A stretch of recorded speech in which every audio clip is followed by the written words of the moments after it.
Welcome, guys. Good morning. Good morning, Venkat. Good morning, Damu. Good morning, Aman. Good morning, Venkat. Good morning. So today we are going to talk about a very interesting topic, mankading in cricket, right? As you guys know, these days this topic is being talked about a lot in news, right? So let me briefly talk about what mankading is, right? So in game of cricket, when a bowler is in his stride to deliver a ball, and before he delivers his ball, if the batsman leaves his crease, as per the rules of the game, the bowler is eligible to run the batsman out at the bowler's end, and he is eligible to do. However, many regard this action as not in spirit of the game, right? And if we look at the number of incidents that have happened in the world of cricket, right? In Test cricket, from the beginning of the history of the game till today, there have been 4 incidents of mankading in Test cricket, 4 incidents again in one-day internationals, and only 1 incident in T20 international. Let me start by saying that I personally feel this shouldn't be done by the bowler. So this is my point, and now I open the floor for discussion. Let's begin discussing, guys. Yeah. Okay, so what do you think, Venkat? What is your opinion? What is your take on this? Do you agree with this, or do you think the bowler should be able to affect this? Yeah, I believe that the spirit of the game should be captured in the rules, right? If it is in the rule book, it means that it handles that spirit of the game, right?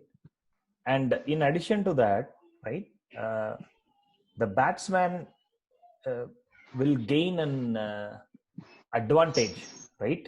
If this is not checked, right? If this is not checked, the batsman can even sometimes, the batsman can even go a couple of yards, right? And he will gain an advantage, particularly in a nail-biting situation where even singles matter, right?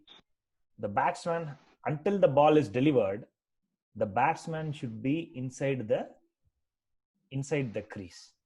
That's the rule. Yes, right, Venkat. Yeah. But if he chooses to leave with his knowledge or without his knowledge, you deem it fair for the bowler to run him out. Is that your stance? Yes, I feel it is fair, right? It is fair. It is equivalent to a run out, right? It's equivalent to a run out. Venkat, one thing about this is, right, why this is such a controversial thing, in my opinion, is that it is true that as per laws of cricket, as soon as the bowler starts his run up, right, the ball is in play. That is the rule. But in general, there is this perception that when the bowler bowls the ball, right, that is when the actual game starts, right? Till the time other fielders, everybody is out of the game. They are just there, right, waiting for the ball to be bowled. Once it is bowled, then everybody is in play, right? Because for example, even the other day I was watching IPL, and this guy KL Rahul was standing directly behind the bowler. Okay. So the batsman actually complained to the umpire, and the umpire told him, like, when the bowler is running up, right, you should not move. You should not move, or you should not flap your arms or anything, right? If you can't other to that, you have to move away from that area. You cannot stand directly behind him because it will distract the batsman, right? So the point is that as soon as the bowler starts running up, the ball is in play, right? That is the rule. But for all intents and purposes, other fielders, everyone gets involved when the bowler releases the ball right? That is when it starts, right? You can see this in other aspects of the game as well, where the batsman moves, right? Batsman moves before the release of the ball, right? Many time now in modern game that happens a lot, right? People, the batsman changes his, Stance. right to left hand stance, and he moves back and across. A lot of the adjustments, right? They will do even before the ball is released, right? Yeah. And it's fair enough, considered fair enough, right? But the bowler has the right to pull up. Sometimes even this guy who is at the center of this controversy, like Ashwin, right? I have seen him do that many times. Like if the batsman moves, if he shows his hand too early, right? And he makes a move, like he steps down the wicket, right? I have seen that this guy just pulls up. And he goes back to his bowling mark and bowls the ball again, right? The umpire will declare a dead ball, right? So the thing is, it's a matter of, it's like a cat and mouse game, right? Where opposite parties are jostling for some advantage, some edge, right?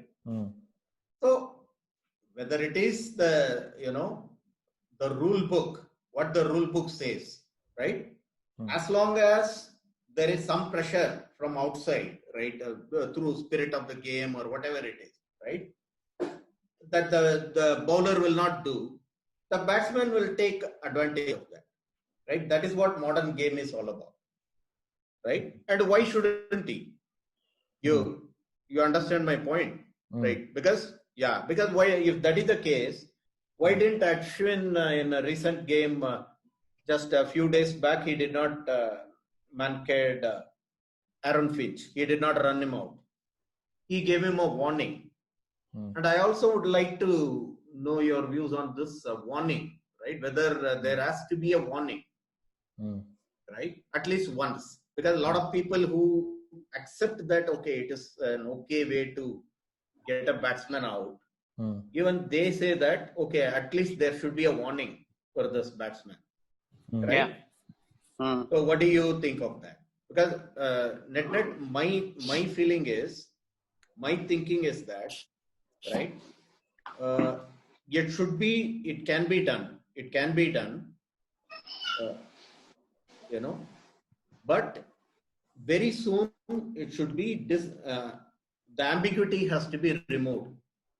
Whenever there is an ambiguity, the governing body should step in very quickly and remove the ambiguity, right?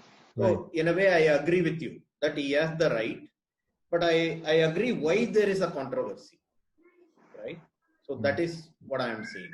I also agree with you that the bowler has a right, but it leaves a bad taste in the mouth because of this situation. And I feel immediately the governing body should clarify. I don't know why they take so much time to clarify these things and modify the rules accordingly, right? It takes forever, and that adds to the controversy. The rule says, in fact, I can read it out if you guys want, right? Yeah. If the non-striker is out of his or her ground at any time from the moment the ball comes into play until the instant when the bowler would normally have been expected to release the ball, the non-striker is liable to be run out.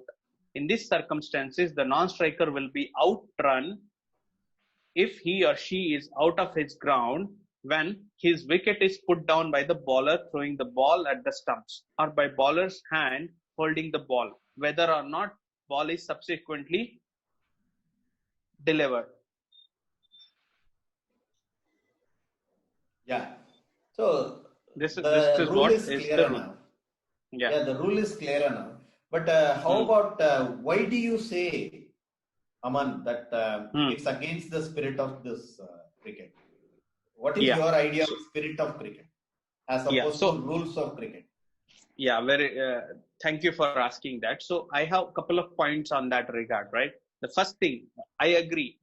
Batsmen, naturally or unnaturally, all of us who have played cricket at some stage in our life knows when you are in a game, right? Many things you do subconsciously, right? So the batsman is not trying to take advantage with his, conscious mind, right? It happens in the moment, right? Because you want to get to the striker's end. You want to be the person who is striking the ball, not on the other end, right? So it happens subconsciously once.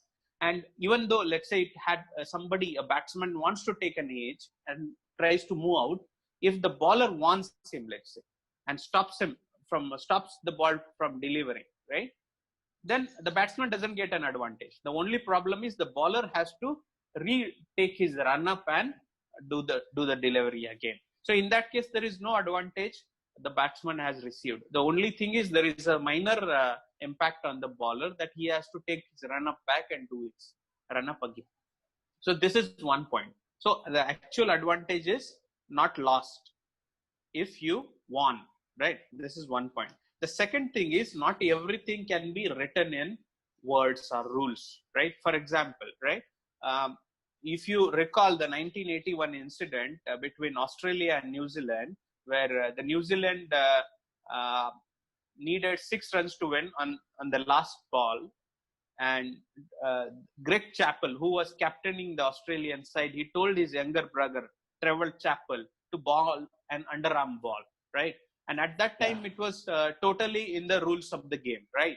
However, if you see, it makes it impossible for you to hit an underarm ball for a six, right? So, even though Australian team acted in the rules of the game, however, the entire New Zealand, including its prime minister, felt that this is the most ridiculous thing that has happened in the history of cricket ever, right? And they term this act as cowardice. And I concur with them. I agree with their feelings that Australians, in a way, acted against the spirit of the game by denying an equal ground to the New Zealand team of winning. They acted in the rules of the game, however, they denied them. See, in the similar way, coming back to Mankading, what has been lately seen is the bowlers, right? When he is unable to get the batsman out in the right way by getting him bowled, by getting him out caught by the legitimate ways, but he is looking for some tricks to get this batsman out. In the last case where Ravichandran Ashwin ran Josh Butler out, if you recall, the Butler was batting on 63 runs not out of 43 balls, and it was a T20 IPL game, and Ravichandran Ashwin was the captain of the team. So he feared that this guy is going to take the game out of his team's reach. So he deliberately wanted to get him out through this way, in my opinion. And so he took advantage of this subconscious action by Josh Butler, and he ran him out, in my opinion. So the bowlers are using this Mankading as a trick instead of a genuine concern of advantage being lost, in my opinion. Yeah. As you yourself said, Aman, right? You are saying that the 2 points, okay? One is, on the one hand, you are saying that batsmen are not actually taking advantage, and they in some cases, they're doing this as a subconscious action. Like as soon as the bowler starts his run up and when he's about to deliver, the batsmen are taught to keep moving with the ball. Yes. Yeah. Keep moving with the ball and then see what the state of play, and maybe they can get to the other end or they have to return, right? So it is a subconscious act. So in that case, how will warning help? Because this guy is doing it subconsciously. So if the bowler gives him a warning once, that's not going to make any difference to him, right? No, so it does, right? Because his conscious mind will come into play. It means that it is basically an alibi that he is using, this subconscious mind and all that. if he, okay, let's say that the bowler has given him a warning before the match. Hey, I am like Ashwin has given now he has given a warning to everybody in Twitter saying that this is the final warning for 2020, right? So do you think now any batsman will leave his crease when Ashwin is bowling? So Possible, because I feel that he is totally capable of checking his subconscious instinct and no, giving that's the thing. overlook, With right? subconscious, you cannot check it. You cannot So check in it that case, because how it will happens without your knowledge. one warning help? In that case, how will one warning change things? Because in 5 seconds, you're conscious. Like, let's say you once you leave the crease, and I tell you now, right? I tell you now, and I go back to my run up. You know, it's in your conscious mind that, oh, I cannot leave now because this guy is going to run me out. So his subconscious is overridden by his conscious mind now, and this guy knows. But with this Twitter warning, the problem is, you know now, and 20 days after the game or 300 days after this warning, you will forget. Okay. So then for the next ball, again the bowler has to warn one more time? He will not leave. If he leaves it, he can warn him again, or he can run him out actually. But in most cases, he will not. It doesn't make sense, right? Because he has been warned one ball before, but he is still moving, which means that the bowler has to again warn, right? Because his subconscious mind is taking over. According to I agree. Then in the second after the warning is delivered, I feel he is entitled to run him out, but not without a warning. Yes. See, I personally feel that the subconscious mind warning, subconscious mind takes over, so a warning will do him good, right? Is not tenable, because every sport is almost many actions are taken at the subconscious level, right? Even when somebody is bowling at 150 plus kilometers, right? That kind of speed, the batsman also is not making a conscious choice that I'll go forward to this ball. This is how I am going to move, right? It is his muscle memory, how much practice he has done, and all those things. Depending on that, he will make a move in a fraction of a second. And whether if he has trained well, he will be in a proper position to play that ball, or he will get out, or he will not be able to hit the ball. So the results are entirely out of his hand for many actions. Yes. So does it mean that the bowler should give him a warning then also?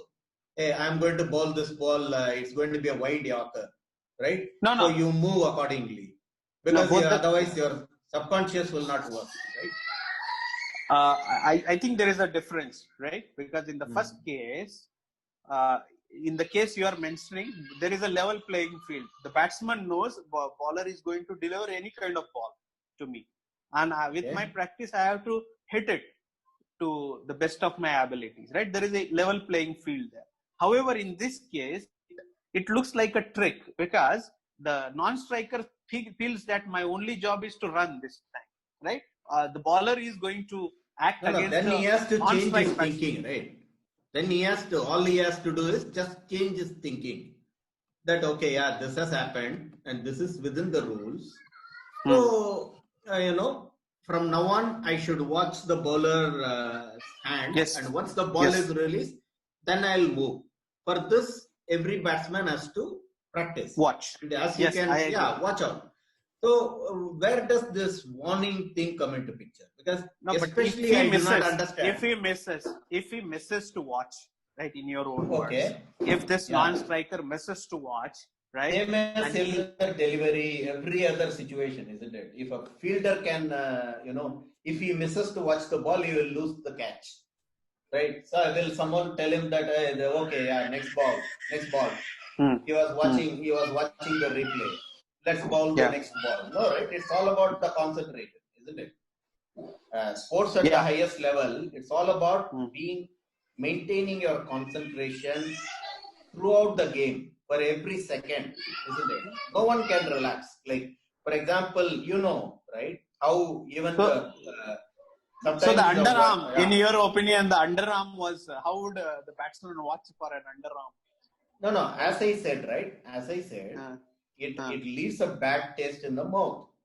But the governing body should, as soon as they find some hole like this, they should step in and do it, isn't it? Because that is undisputed. For example, that is undisputed. even recently, there were like, so in every match almost you will find this kind of situations, right? Where you get this hot burn. Even recently we had in the World Cup final also, a lot of people thought that New Zealand should have won, but the point is, and England won on a technicality, isn't it? Yeah. They won. The entire World Cup was decided on a mere technicality, right? Yeah. So the thing is, according to the spirit of the game, everyone felt that New Zealand should have won, isn't it? The point is, I don't think everyone thought that. Everyone thought that it should have been a shared World Cup, no? Not a, it should have been a draw, right? Yeah. So that's what I'm saying. Again, but people always want the underdog to win, right? That's how that is true. So the point is, in this case, in case of Mankading, right? I feel there is a moral ambiguity because of how we are conditioned. The rules of the game is very clear, and as Venkat was saying, I feel that the more and more I agree with you that it is always not possible to bring everything into the rules. There will always be something left out, because even after all these years, something is left out for the players to behave, players to decide, isn't it? So that is where the spirit of the game comes into the picture, right? Like, for example, the rules are very clear. Like, you should not claim a bump ball, right? But you routinely see fielders claiming that, right? They may not even be aware. That is why you have the technology, right? So why not use technology for this also, and bring some other measures instead of leaving everything to be decided by the bowler? Why place this kind of moral dilemma, this kind of righteousness on the shoulders of the bowler? Do you understand what I'm saying? Because batsman never has any responsibility to act fairly. Like, if he nicks the ball, does he have to walk? He doesn't have to, right? If he stands there without moving, like Josh Butler, okay, or he was furious, but if he nicks, is there any guarantee that he will walk? He is entitled to wait for the umpire's call, right? Now, Ricky Ponting advised Ashwin, saying that I don't like this. This is against the spirit of the game, right? But if he nicks the ball, that means that skill-wise he has been beaten square, right? Yeah. Yes, he has been outwitted by the bowler properly, right? But due to the umpire's incompetence, he gets a life, isn't it? And he is totally fine with that. So I feel that people are just cloaking a lot. That's why DRS is in play, right? DRS, that's a technology is being. There is an increase in the use of technology in cricket. Things like DRS, which was not accepted initially by all countries, but now it is a common practice in all formats of the game, right? However, there is a thought that using technology for each and everything, right, takes out that spice out of the game, right? The on-field umpires, they run the game, right? This has been a traditional way, right? On one hand, you are saying that it is a matchup of a skill, right? Yeah. And when someone has displayed superior skill by making the batsman nick the ball, right? He got him out. He has shown superior skill. Right? Now you want spice. Yeah, oh, sometimes the not umpire not will in make a this case, mistake. not in this Okay. case. For example, what I'm talking about is I am totally fine. DRS is a good way to address this thing, right? The howlers, as we call them, right? The howlers is the right name. When you batsman nicks the ball and it hits the pad, they are given out, or the edges caught behind, all these things, right? uh, Run outs, right? These things, DRS is a perfect thing actually. But I'm talking about things like this bowler when he's taking the run up, batsman leaving the crease, right? There is what technology can you use in this case? It's loud and clear. He has left the crease and the bowler is running him out. My point is So being the why bowler. don't you take it out of the Hmm. bowler's hand right now? If he bowls a no ball, right? Hmm. Hmm. So the even the umpire is not watching that now. The third umpire is watching, right? No, not necessary, right? Because In the the in this on-field recent umpire IPL, calls. no, in the recent IPL, that is what they have done. I The third I see. umpire is tasked with watching for no balls. When you say that you want to add some spice, is the game Hmm. not good enough? That is the question, right? Is the game not good enough? Like somebody bowls a great ball and he beats the batsman or gets him out, or he plans the dismissal exactly. He plots it and then places a fielder nicely, and then the catch goes to him. There are lots of things where the skill itself Hmm. is very interesting and provides enough spice. Is that not the case? Is it like a soap opera where they have to introduce other elements like umpire error, right? Of No, course, no, it no. I adds. agree with you. I agree with you. But all I wanted to say was it shouldn't be like a video game where the system or the computers are running the whole show, right? It's a human game after all. That is all I'm saying. I am all up for use of technology, but then in that case, you don't need, with today's technology, artificial intelligence. You don't even need umpires, right? You very well remove the players and put in some robots, right, and hit six on each ball, right? Put one robot in each team. No, no, But it's still being the played human, by humans, right? Humans who are yeah. totally fallible, right? So why extend it to an ridiculous level to reject it? Nobody is suggesting that you play it with robots. It is a Yeah, human I game. know, but Yeah. yeah, excessive use of technology. I mean, there has to be a limit till which the No, technology. the point is about whether the game is about the players or the decisions, right? The decisions, Interesting point. let's say it should always be fair.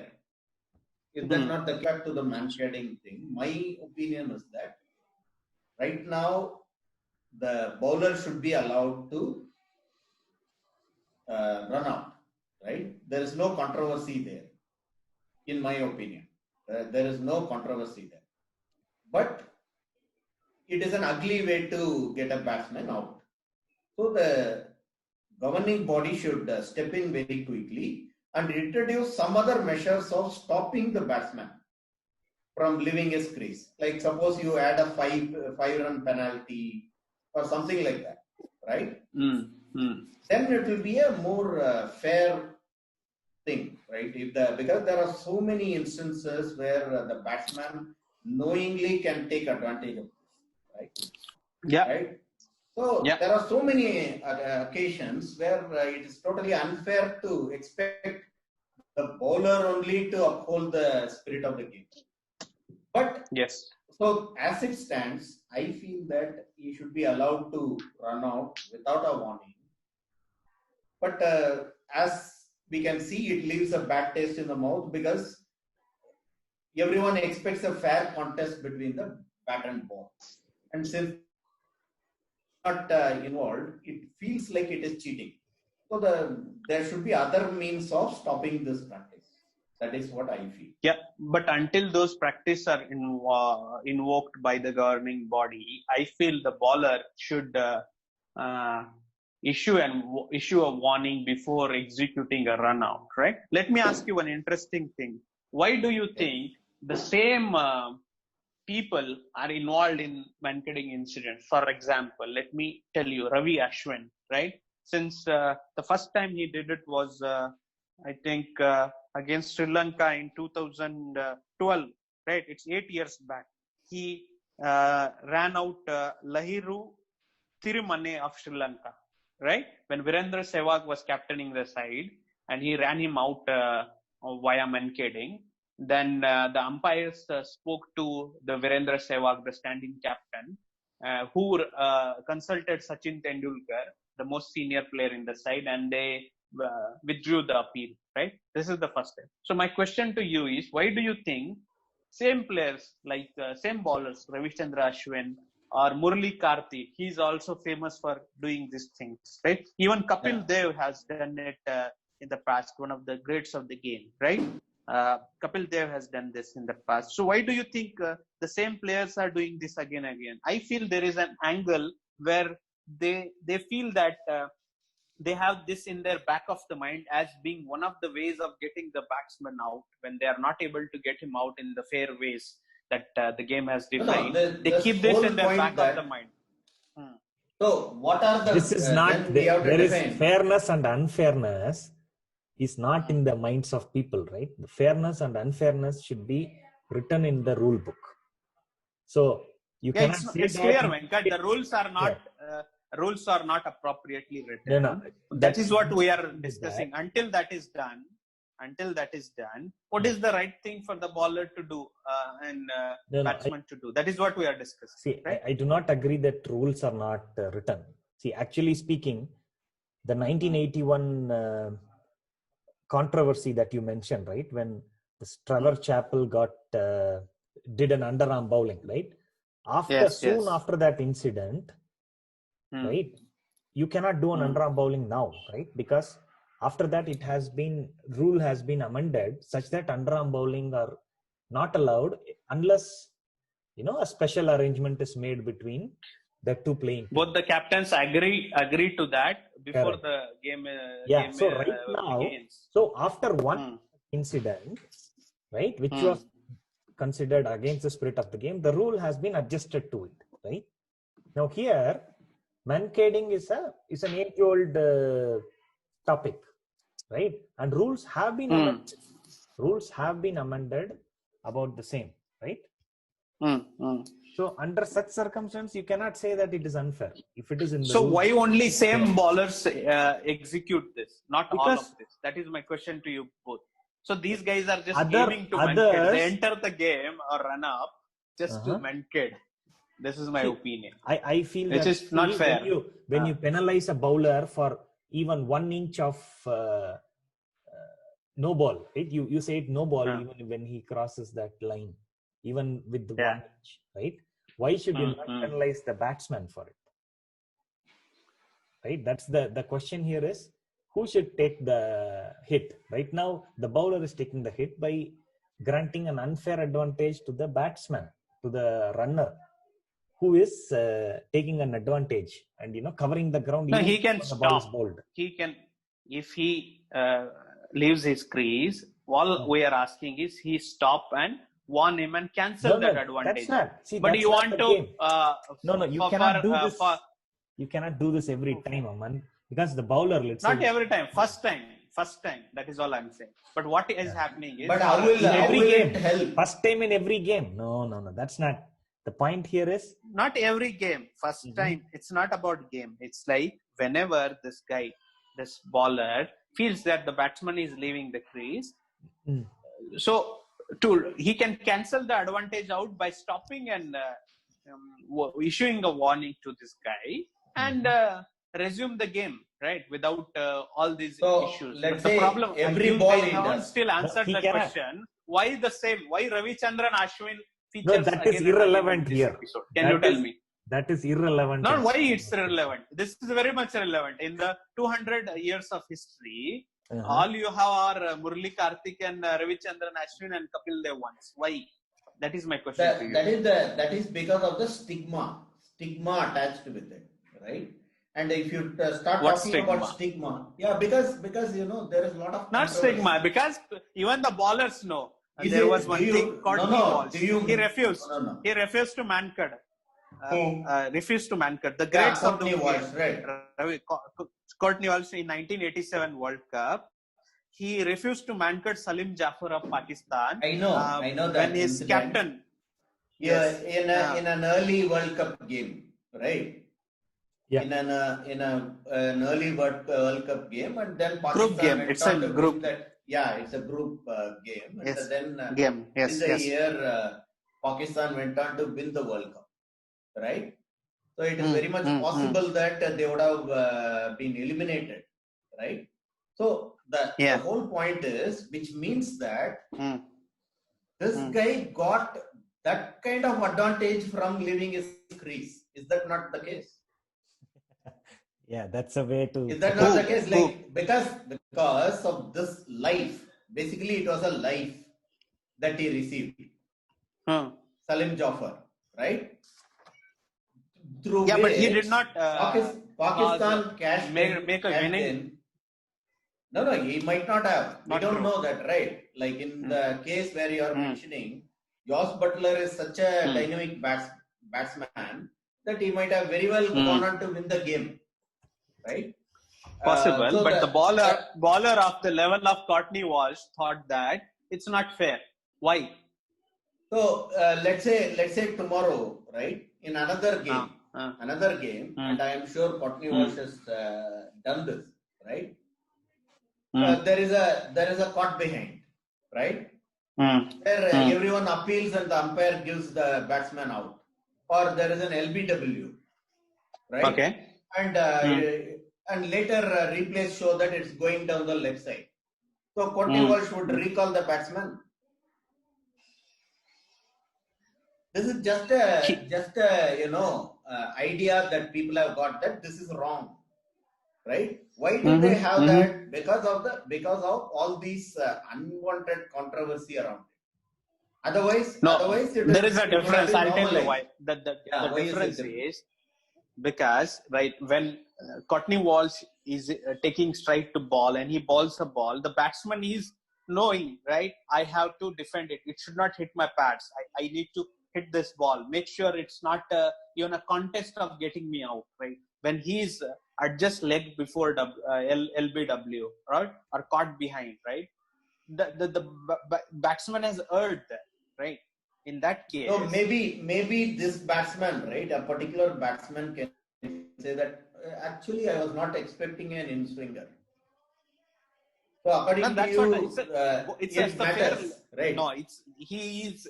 No, because it is very much known to everyone now, right?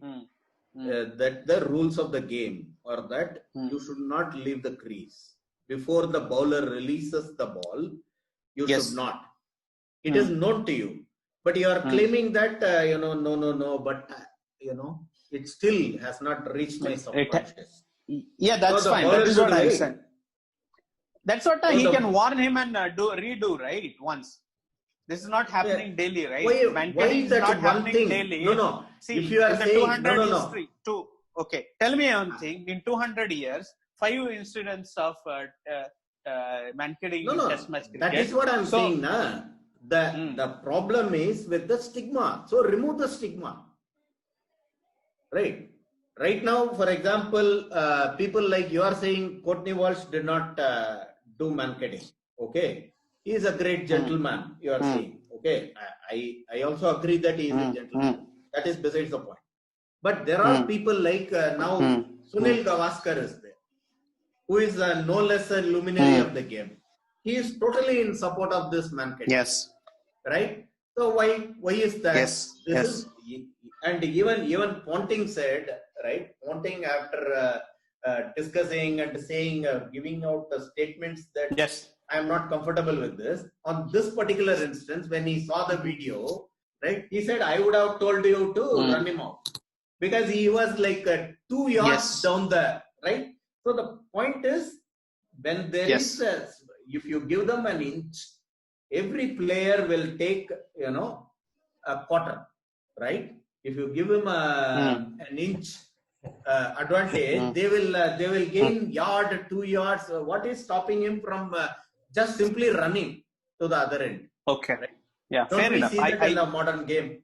Yeah. I agree with what you are saying, right? It's like it's tantamounting to cheating when you are 2 yards down your crease, right? However, let me bring one more incident to reminder of you guys, right?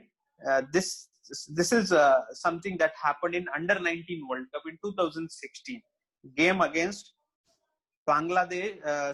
Zimbabwe versus West Indies. This is a quarter-final game. Okay, this is a eliminator game, right? Where Zimbabwe were needing 3 runs to win in the last over.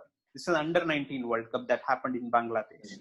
Let me read out the scenario to you guys. It's a very interesting case, which kind of proves what I am saying. Okay, so please patiently listen here.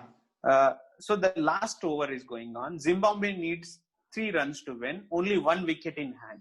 Okay, and Windies are bowling, obviously, and they have to defend 2 runs for draw, 3 runs to victory, and they have to claim 1 wicket to win the match. Right now, this bowler, right, his name is Pope. It's an under 19 World Cup, right? What he does is during his run up, right, he comes and he runs out the non-striker. He mankades him actually. And the non-striker is not running out of the crease. His bat is on the edge of the crease actually. So this particular, and he appeals immediately, right, to the umpire. And umpire refers this to the third umpire, who pointing the rule that the bat is, the crease belongs to the umpire. The bat is on the crease, not even an inch inside the crease. He runs out. He declares him out.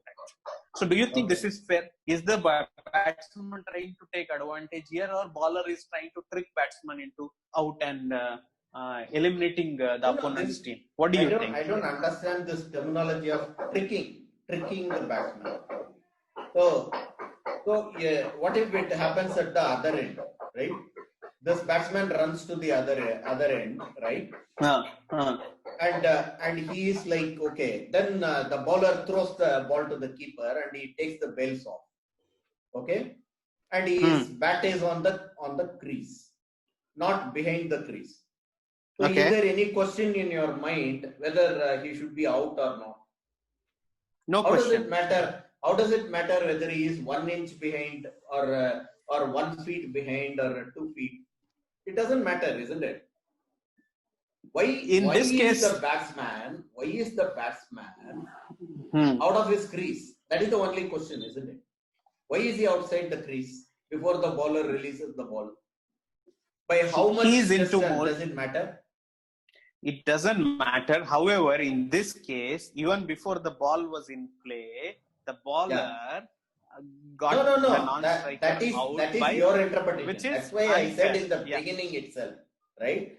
Because a lot of people have this perception that once the bowler releases, right? In fact, if you take it further, people have the feeling that once the bowler bowls and then the batsman plays, that is when the play starts for a lot of people. Yes.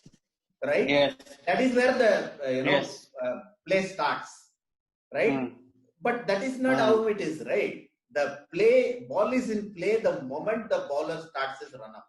There is a reason for that rule, isn't it? There is a reason for that rule. Yeah. Because it is untenable to say that, okay, as soon as the bowler bowls the ball and after the batsman plays, then only the ball is in play, then it will create a lot of confusion and chaos, right? It loads the game even more unfairly in favor of the batsman. So that is why these rules exist.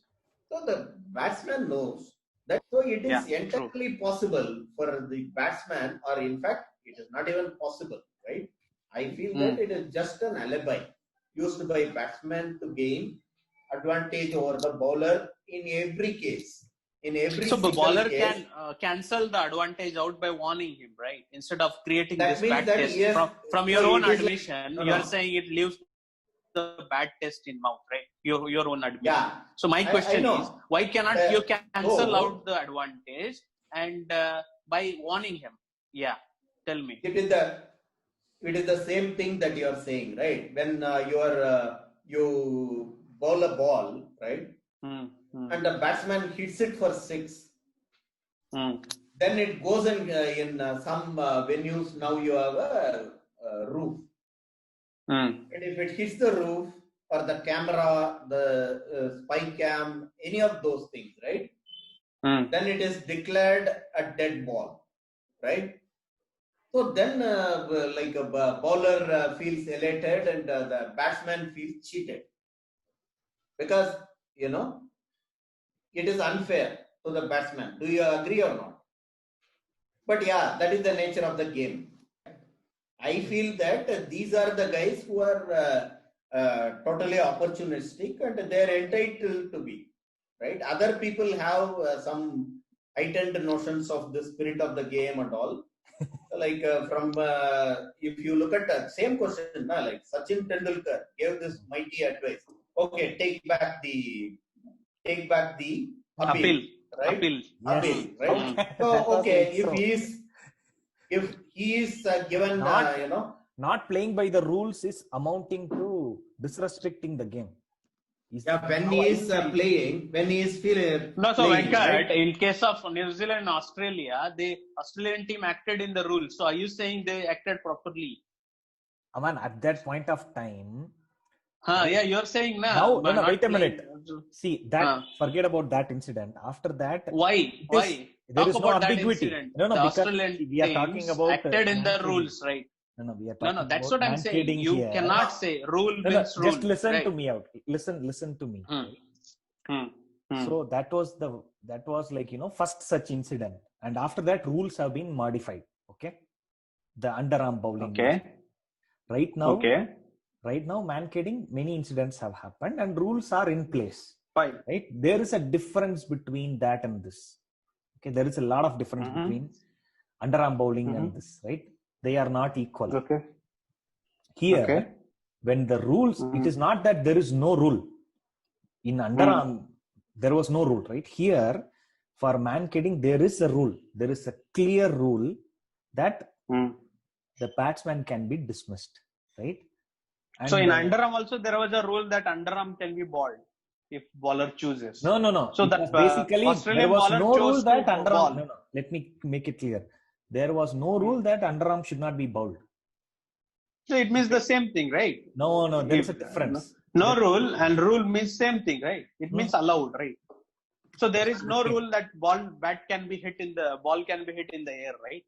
No, can you say there is no rule about Mankading, or there is no rule about Mankading? There is a rule, right? There is a written rule about Mankading. Is that right? Yeah, but there is no rule about hitting a 6, right? It can be hit, right? Ball can be hit in the air. There is no rule of ball can be hit in the air, right? No, I don't understand. What is this? There is no rule that ball can be hit. What do you mean by that? It doesn't mean anything, Aman. Come on. No, what that means, he is saying it's a negation, right? That time there was no rule, specific room for underarm can be bowled. Yeah. He is saying like this. Venkat is saying that, what I'm saying is you can't write. After that, okay, is there a rule?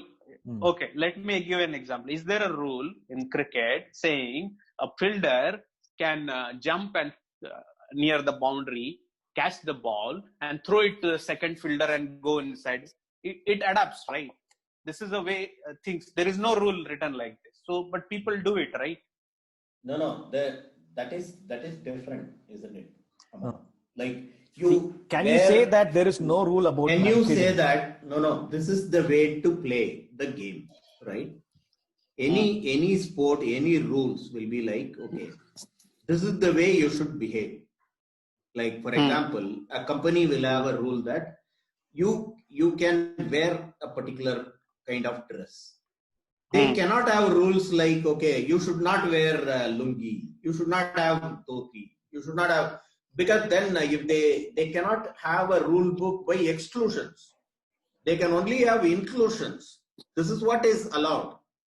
I agree. But Venkat is claiming you guys are wiping out this 1981 incident because it doesn't fit your case. It fitted the No, rule. I am saying that They are not no, that equal. is Venkat's opinion. Venkat is the that one they are arguing not that was wrong. I also agree that they are not equal, but I am not saying that is wrong. Right? It was allowed in the game, and it is fair game because only for the last over Trevor Chappell bowled underarm. No? Last ball. Last ball. Last ball. So they had all the opportunity to score all the runs. Right? So is it why they have to come to the last ball? It is as if they were hitting all the other 5 balls for 6, and then the 6th ball, since he bowled underarm, they were unable to hit it for 6. No, 15 runs were needed, Damu sir. 15 Exactly runs were needed of the last over. They scored 9 in first 5 That's balls. what I'm saying. Nah. The point is, at any time you can bring this argument. Right? Yeah. I don't even agree that 1981 incident was wrong. I am saying that is also correct.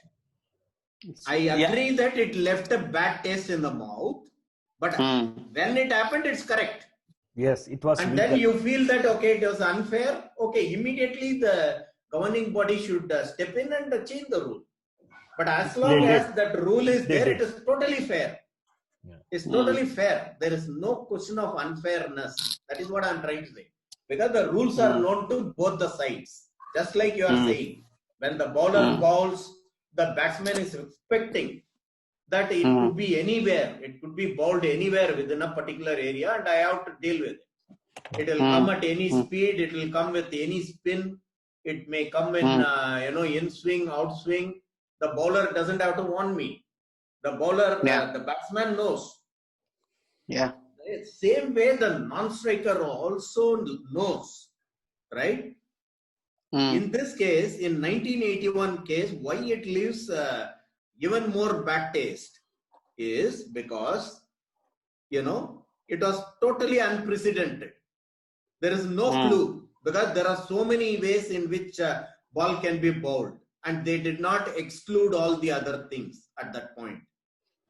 They said, okay, this is how it should do, and no other way, right? There is no other way because there was a time when throwing was legal, was it not?